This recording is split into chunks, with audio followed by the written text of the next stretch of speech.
और हमने स्पेंडिंग अपनी होगी। परसेंटेज ऑफ सेविंग्स जो है वो हर साल की भी वो हमने डिफाइन की हुई है कि हमने कितना परसेंटेज जो है वो सेव करना है। और अक्सर जो है वो obviously because as a couple you do come across situations where you kind of say कि ओ हम हमने टैप इन तो नहीं करना पड़ेगा हमें अपनी सेविंग्स में। तो ऐसी कॉन्वर्सेशंस भी हुई हैं मेरे और बेरोज के बीच में।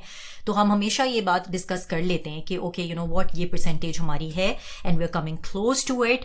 तो हमें जो है वो मेक श्योर कि हमारे एक्सपेंसेस जो है वो हमारे एक्सपेंडिचर से मतलब जो हमारे जो एक्सपेंडिचर है वो हमारी इनकम और सेविंग से क्रॉस ना कर जाए कभी। तो we always try to make sure to remain within that threshold.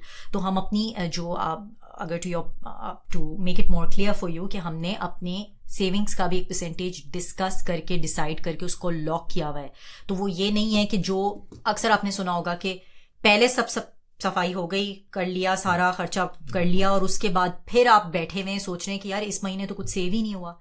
तो इस महीने इसलिए सेव नहीं हुआ क्योंकि आपने सेविंग को पहले से अलग ही नहीं किया।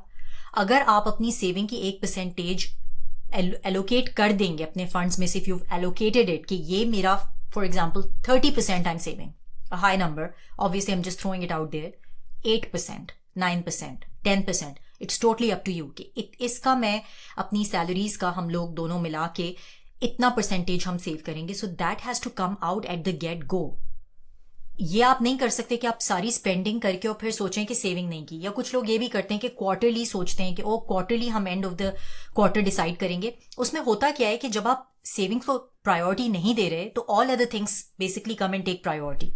तो उसमें कोई एक्सपेंडिचर आ जाता है, कोई ट्रिप आ जाती है, या कोई आपने बड़ा एक्सपेंस यानी आपने कोई वाइट गुड ले लिया, कुछ भी मतलब कोई ऐसा एक्सपेंस जिसमें कि ज़्यादा बिग डॉलर्स यूज़ हो रहे हैं या बिग अमाउंट्स यूज़ हो रहे हैं, बिग रुपीज़। तो ये सेविंग्स अगर आप पहले से अलग कर देंगे देन यू आर क्लियर कि मैंने ये अब इसी में खेलना है, ये मेरी प्लेइंग फील्ड है।